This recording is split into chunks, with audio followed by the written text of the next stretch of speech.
so it's into season, and my sunflowers are dead. As you can see, the yellow is completely gone from them. These here is all dried up and dead. They're drooped completely over. So I'm gonna whack this off here. I'm gonna save all the sunflower heads so I can pick the seeds. If they ain't no count for saving for next year, I can at least have them for feeding the chickens, you know, dual purpose here. So let me whack some off here real fast. I have come to learn that these stalks are really tough. Oh, unless you wait till they're really dead. Clearly that was simple. Okay, so looking at this, I'm gonna show you. You know, of course you've got your petals here that are, you know, pretty and yellow and all them good colors. But then you got your head here in the middle. All of these here is an individual flower. All of these are individual flowers. That's why there is a seed under each individual flower. So you just scrape all of these off here. And then the seeds should be loose enough. I don't remember what variety of these was I planted, because honestly, it was a last minute decision for me and the girls to put them in the ground.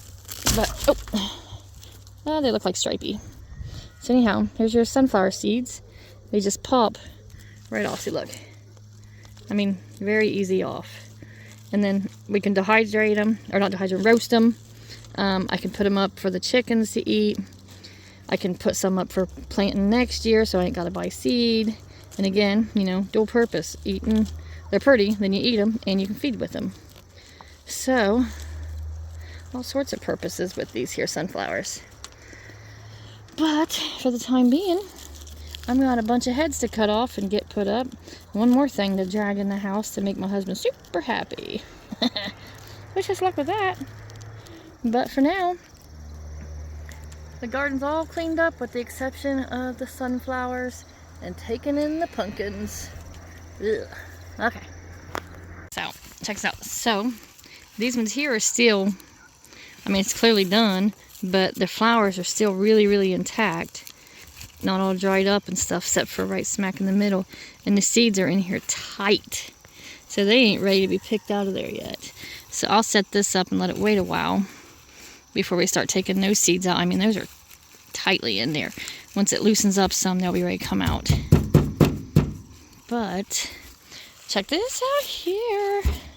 This is cool. Got the black seeded, the black oiled ones, or whatever they're called too. And then I've got the stripies. See, I couldn't even tell you. I couldn't even remember which ones I had which. But you can see the stripies on these. And then clearly the black ones. So I got two different kinds. And I couldn't remember what I put in the ground. I literally just took them out and me and the youngest started planting them. But I got a couple black ones. Some of the smaller ones are black. I got them on a bucket here. I'm curious to see how many seeds we get out of this. But see, this in here is real tight too. They're not ready to pick. But this one's clearly very ready to pick out. So I'm gonna do that in the evenings when I have time to sit down from doing my daytime chores. But there we have it.